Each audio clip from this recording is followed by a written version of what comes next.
Voilà, il y a des jours où on se lève, on se sent déjà, on est pour X raisons dans un état où on est sur un nuage, on se sent imbattable, on a déjà visualisé son combat, on est serein, on arrive, on est prêt, on sait que ça va être certes dur, mais on sait comment avoir toutes les clés. Et en général, souvent, ces combats-là se passent relativement bien.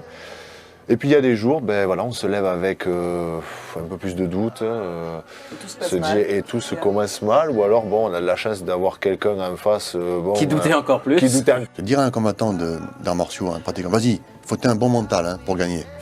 Ça veut rien dire finalement. Oui, qu'est-ce qu'on met derrière? Qu'est-ce qu'on met derrière? Qu'est-ce qu'on met dedans?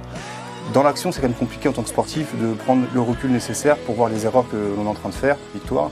Et en fait, on construit sa contre-performance ou sa non-réussite sans s'en rendre compte. Donc on s'en rend compte après avec le recul et l'expérience qui s'accumule, mais dans l'action, on a l'impression de faire les bonnes choses, de faire les bons choix, et malheureusement, on se retrouve à faire des choix qui sont incohérents avec la pratique à haut niveau, donc du surentraînement, l'accumulation de régimes par exemple, qui en judo sont très négatifs.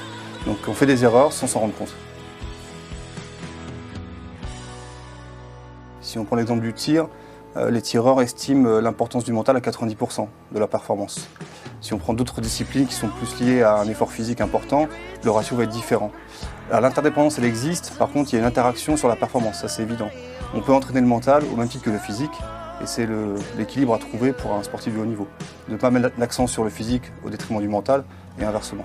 Je crois que l'art martial sans le mental, ça n'existe pas, mais sûrement qu'il faut aussi définir le mental.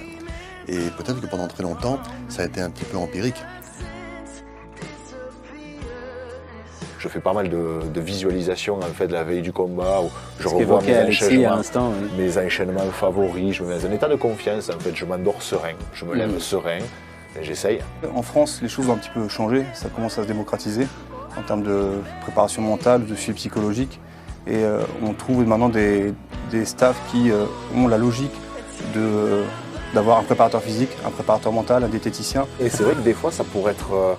je pense que voilà, effectivement, une approche beaucoup plus entre guillemets professionnelle et scientifique, grâce justement à des préparateurs comme ça, peut vraiment, je pense, faire la différence. On est un petit peu en retard par rapport à certains pays, notamment par rapport au Canada ou aux États-Unis, qui ont vraiment cette dimension mentale qui s'inscrit dans la performance.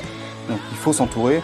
C'est qu'il y a énormément d'athlètes effectivement en Amérique du Nord, canadiens et américains, qui font appel à des préparateurs pour justement toujours arriver le jour J en étant entre guillemets à 100% ou pas loin des 100%.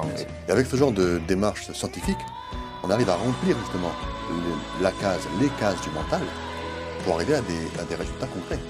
That's what I love about this, Mike. Whenever you ask a question of a man that's on the stakes just go up, the tension goes up, the atmosphere in the stadium goes up. There's everything here for Manoa.